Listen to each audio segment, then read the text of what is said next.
আজ আমি তোমাদের সাথে যে ভিডিওটা শেয়ার করব, এই ভিডিওটা হলো দীঘাতে আমরা গেছিলাম যখন নাচের প্রোগ্রামে তখনকার ভিডিও। দীঘার মন্দিরে প্রোগ্রামটা ছিল আমাদের সকালবেলা, তাই ভোর 4টের সময় উঠে আমরা রেডি হতে শুরু করেছিলাম।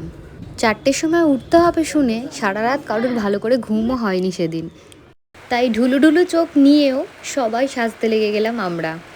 সকাল সকাল রেডি হতে শুরু করলে কি হবে, সবাইরই যেন হাত চলছিল না। সবাই সবাইকে হেল্প করে দিচ্ছিলাম যতটা হেল্প করা যায়। তোমরা দেখতে পাচ্ছ আমাদের যে রাধিকা সেজেছে সোনালিকেও কিন্তু হেল্প করে দিচ্ছে আমাদের নাচের দিদি।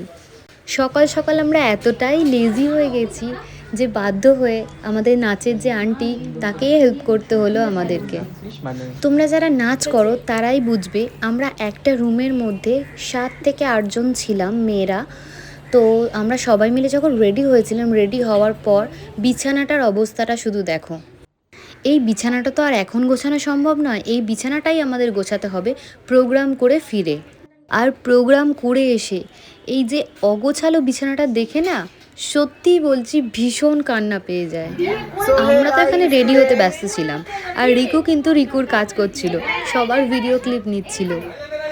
নাচের জন্য সেজেগুজে পারফর্ম করতে যাওয়া পর্যন্ত ঠিক আছে, তারপর এই যে পারফর্ম করে এসে মেকআপ তোলা, ঘর গোছানো, এটাই সব থেকে বিরক্তকর লাগে।